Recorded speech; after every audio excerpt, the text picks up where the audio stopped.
तो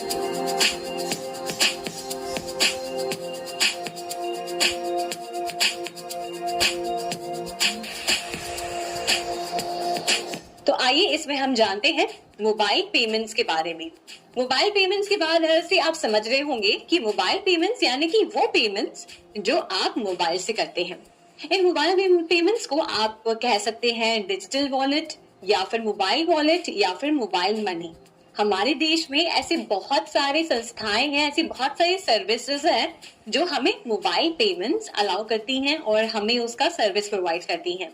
एग्जाम्पल के तौर पे आप ले सकते हैं यूपीआई यानी कि यूनिफाइड पेमेंट इंटरफेस, उसके बाद भीम जैसे कि भारत इंटरफेस फॉर मनी, उसके बाद एग्जाम्पल के तौर पे यूएसएसडी जिसको कहते हैं अनस्ट्रक्चर्ड सप्लीमेंट्री सर्विस डेटा, उसके बाद एईपीएस यानी कि आधार एनेबल्ड पेमेंट सिस्टम, और उसके बाद माइक्रो एटीएम्स। ये सारी ऐसी प्लेटफॉर्म्स हैं या सिस्टम्स हैं जो हमें अलाउ करती हैं कि हम हमारे फोन के थ्रू मोबाइल पेमेंट्स कर सकें, मोबाइल या फिर डिजिटल वॉलेट्स। तो आइए इसमें हम जानते हैं मोबाइल या डिजिटल वॉलेट के बारे में। मोबाइल या डिजिटल वॉलेट आपके फिजिकल वॉलेट की तरह ही काम करता है। जैसे आप अपने वॉलेट में पैसे रखते हैं, वैसे ही आप मोबाइल वॉलेट में डिजिटली पैसे को स्टोर करते हैं।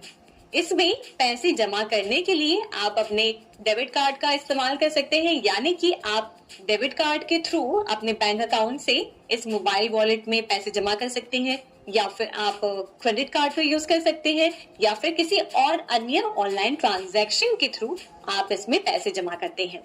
इस मोबाइल वॉलेट के जरिए आप जब चाहे तब इस वॉलेट में से पैसों को यूज कर सकते हैं, कुछ खरीदारी करने में, किसी को पेमेंट करने के लिए और भी अन्य सर्विसेज यूज कर सकते हैं।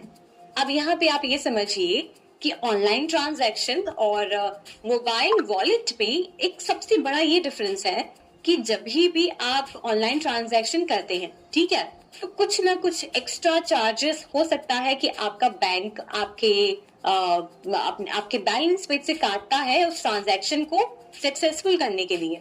पर वहीं अगर हम बात करें मोबाइल वॉलेट की, तो कोई भी यूजर अगर मोबाइल वॉलेट के थ्रू कोई भी पेमेंट करता है तो कोई भी एक्स्ट्रा चार्जेस डिडक्ट नहीं होते हैं। जितने पैसे उन्होंने ट्रांसफर किए हैं उतने ही पैसे उनके खाते में से जाते हैं।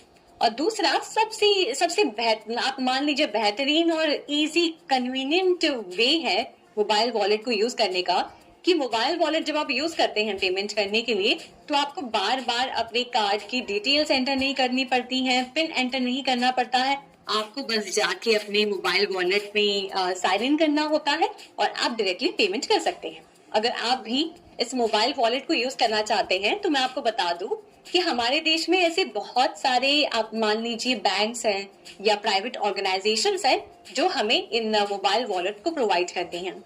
एग्जाम्पल के तौर पे आप ले सकते हैं PhonePe, MobiKwik, Jio money, Airtel money, ICICI pockets और भी ऐसे कई सारे मोबाइल वॉलेट्स हैं जहां पे जाके आप अपना अकाउंट क्रिएट कर सकते हैं और मोबाइल वॉलेट को जब चाहे तब यूज कर सकते हैं।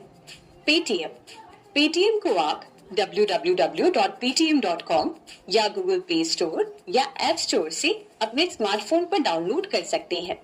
जब एप्लीकेशन डाउनलोड हो जाए तो आपको अपना अकाउंट क्रिएट करने के लिए मोबाइल नंबर का यूज करके रजिस्टर करना पड़ेगा। रजिस्ट्रेशन के बाद आपको लॉगिन करना होगा। लॉगिन करने के बाद आप कई सर्विसेज यूज कर सकती हैं, जैसे कि ट्रांजैक्शंस करना, यूटिलिटी बिल्स पे करना, मोबाइल रिचार्ज करना, ट्रेन, बस, एयर टिकट्स या फिर इवेंट टिकट्स बुक करना।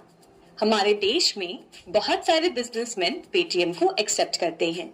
शॉपिंग के बाद आप मर्चेंट के मोबाइल नंबर का यूज करके अमाउंट ट्रांसफर कर सकते हैं। आप क्यूआर कोड को स्कैन करके भी मर्चेंट को पेमेंट कर सकते हैं। इस तरह से पेटीएम का यूज करके आप अपने डेली ट्रांजैक्शंस और पेमेंट्स को बहुत ही आसान और कन्वीनियंट बना सकते हैं। अब जानते हैं योनो ऐप के बारे में, जो एसबीआई बैंक की तरफ से एक उनका ऑफिशियल ऐप है जहां पे जाके आप अकाउंट क्रिएट कर सकते हैं और अपना मोबाइल वॉलेट यूज कर सकते हैं। तो योनो ऐप यूज करने के लिए आप आए प्ले स्टोर पर और यहाँ पे आकर सर्च करें योनो ऐप और फिर उसके बाद क्लिक करें इंस्टॉल पर। इंस्टॉल पे क्लिक करें और ये अब आपके फोन में इंस्टॉल हो रहा होगा। जैसे ही ये इंस्टॉल हो जाए आप क्लिक करेंगे ओपन पर और नोटिफिकेशन और ये सब परमिशंस को अलाउ कर दीजिए। तो अगर आप पहले से ही SBI कस्टमर हैं तो आप रजिस्टर नाउ पे क्लिक करें रजिस्टर करने के लिए। और अगर आप SBI कस्टमर नहीं हैं तो आप नीचे की तरफ जो ओपन सेविंग्स अकाउंट ऑप्शन है उस पे आप सिलेक्ट करेंगे और यहाँ जाके आपके पास देखिए दो ऑप्शंस हैं, एक तो है विदाउट ब्रांच विजिट और फिर दूसरा है विद ब्रांच विजिट। अगर आप ब्रांच को विजिट करके अपना KYC कराना चाहते हैं, डॉक्यूमेंट्स लेकर जाना चाहते हैं फिजिकली, तो आप विद ब्रांच विजिट सिलेक्ट करें। अगर आप घर बैठे KYC कराना चाहते हैं तो आप ये सिलेक्ट कर सकते हैं। तो विदाउट ब्रांच विजिट मैंने यहाँ पे सिलेक्ट किया और यहाँ पे आप सबमिट पे क्लिक करें। उसके बाद आप open an Insta plus savings account पे जाके आप स्टार्ट अ न्यू एप्लीकेशन पे क्लिक करेंगे। यहाँ पे देखिए वीडियो KYC प्रोडक्ट इंफॉर्मेशन आ गई है, जिसमें आपकी जो KYC है वो वीडियो कॉल के द्वारा की जाएगी। Paperless account opening, no branch visit required और ये सारी इंफॉर्मेशन यहाँ पे दी गई है।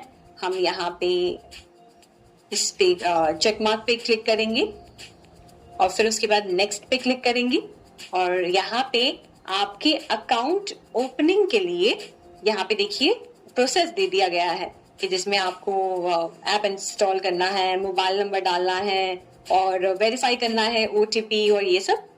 तो हम यहाँ पे नेक्स्ट पे क्लिक करेंगे और यहाँ पे आपको अपना मोबाइल नंबर एंटर करना है। यहाँ पे आप अपना मोबाइल नंबर एंटर करेंगे। देखिए मैं अपना मोबाइल नंबर एंटर कर रही हूँ। यहाँ पर जाकर आप अपनी ईमेल ID एंटर कर सकते हैं, ये ऑप्शनल है, अगर आप चाहें तो आप इसे स्किप कर सकते हैं। मैंने यहाँ एंटर कर दिया है। उसके बाद हम क्लिक करेंगे सबमिट पे। जैसे ही हम सबमिट पे क्लिक करते हैं तो आपका जो मोबाइल नंबर है उस पे एक OTP रिसीव हुआ होगा, वो OTP आपको यहाँ पे डालना है।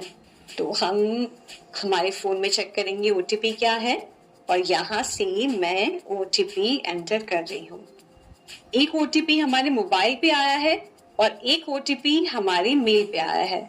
तो हम मेल में जाके चेक करेंगे कि मेल में कौन सी OTP रिसीव हुई है। तो यहाँ पे हम मेल में जो OTP रिसीव हुई है वो इंसर्ट करेंगे और उसके बाद सबमिट पे क्लिक करेंगे।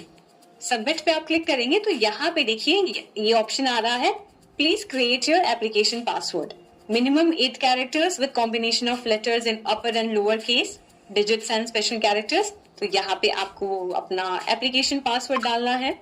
समझिए मैंने पासवर्ड एंटर किया।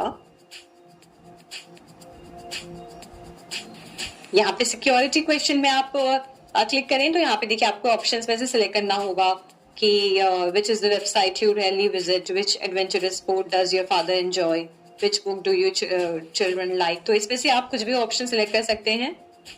हम यहाँ पे जो भी सिक्योरिटी क्वेश्चन है उसे सिलेक्ट करके हम सिक्योरिटी आंसर यहाँ पे प्रोवाइड कर सकते हैं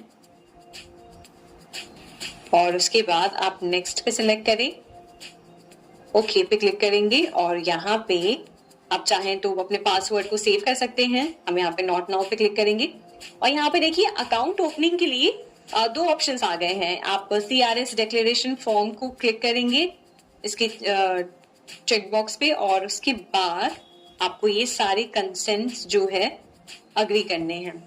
अब इसके बाद जाकर आपको एंटर करना है अपना आधार नंबर और VID नंबर। आप यहाँ पे जाके अपना आधार नंबर एंटर करें। तो मैं अपना आधार नंबर यहाँ पे एंटर कर देती हूँ, गेट OTP। और अब आपका आधार कार्ड जिस मोबाइल नंबर के साथ लिंक्ड है उस पे एक OTP रिसीव होगा, आपको वो OTP एंटर करना है। अब जैसे ही आप अपना OTP एंटर करते हैं आप देखेंगे कि आपका अकाउंट SBI के साथ ओपन हो गया है और अब आप योनो ऐप के थ्रू उनका मोबाइल वॉलेट यूज कर सकते हैं और अपने अकाउंट में पैसे ट्रांसफर कर सकते हैं। योनो एप्लीकेशन से स्टेटमेंट डाउनलोड करने के लिए आप सबसे पहले एप्लीकेशन में जाएं, अपना MPIN एंटर करें। MPIN एंटर करने के बाद